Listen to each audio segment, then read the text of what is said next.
Agriculture avec MLQ. Aujourd'hui, la pierre de Rosette parle. La pierre de Rosette est un fragment de stèle gravée de l'Égypte antique, portant 3 versions d'un même texte, qui a permis le déchiffrement des hiéroglyphes au XIXe siècle. Ce bloc de pierre a été redécouvert le 15 juillet 1799 par le lieutenant Pierre-François-Xavier Bouchard lors de la campagne d'Égypte de Bonaparte. Elle est maintenant exposée au British Museum à Londres. La pierre de Rosette est un artefact historique d'une importance immense, ayant joué un rôle fondamental dans le déchiffrement des hiéroglyphes égyptiens. Cette stèle de basalte noir est devenue une clé majeure pour la compréhension de l'écriture ancienne de l'Égypte. Mais que pouvait-elle bien nous révéler? Gravée de 3 textes en 3 langues différentes, le grec ancien, le démotique égyptien et les hiéroglyphes, la stèle de Rosette a permis aux érudits du XIXe siècle de percer le mystère des hiéroglyphes, qui était jusqu'alors indéchiffrable. Le texte en grec était relativement facile à lire pour les savants de l'époque. Il s'agissait d'un décret émis en l'honneur du pharaon Ptolémée V Épiphanès, datant de 196 avant Jésus-Christ. Le démotique, quant à lui, était une forme d'écriture égyptienne utilisée à l'époque, et qui posait déjà plus de défis. Mais c'était le texte en hiéroglyphes, la langue sacrée des anciens Égyptiens, qui représentera le plus grand défi pour les chercheurs.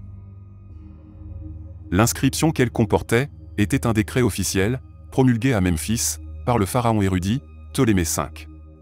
Il décrivait des impôts qu'il abrogera, en instituant l'ordre d'ériger des statues dans des temples, notamment celle de Thoth, le dieu de la connaissance. Il s'agissait aussi de commémorer l'accession au trône du pharaon Ptolémée V, le remerciant pour les nombreux cadeaux qu'il fit au temple durant son règne. Il précise également l'interdiction de circuler sur le Nil, pendant les grandes crues, et rappelle à chacun l'obligation de payer son impôt, avant la fin des inondations, soit en août. Le décret sera écrit en 2 langues, l'égyptien ancien et grec ancien, mais en 3 écritures. Égyptien en hiéroglyphes, égyptien démotique et alphabet grec, car depuis la conquête de l'Égypte par Alexandre le Grand, le grec sera couramment utilisé dans les milieux intellectuels des cités. Grâce à la comparaison des textes sur la pierre de Rosette, notamment les passages qui se répétaient, comme certains signes symboliques les plus distinctifs, ont permis par déduction, à Jean-François Champollion, de commencer à associer des sons, avec des significations aux symboles hiéroglyphiques. Ce travail laborieux et ingénieux a finalement conduit à la première traduction complète des hiéroglyphes en 1822, marquant ainsi une avancée majeure dans le domaine de l'égyptologie. Le contenu des textes sur la pierre de Rosette offrait aussi des informations précieuses sur la structure politique et religieuse de l'Égypte ptolémaïque.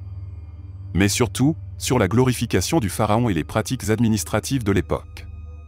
Ces inscriptions ont contribué à éclairer de nombreux aspects de la civilisation égyptienne antique, ouvrant la voie à une meilleure compréhension de son histoire, de sa culture et de sa langue. Ainsi, cette pierre de Rosette demeurera un symbole emblématique de la conquête du savoir et de la persévérance intellectuelle française, ayant ouvert la voie à une nouvelle ère de découverte et de compréhension de l'Égypte ancienne. Merci d'avoir suivi ce programme court et instructif. Je vous donne rendez-vous pour d'autres sujets pédagogiques, sur MLQ bien sûr.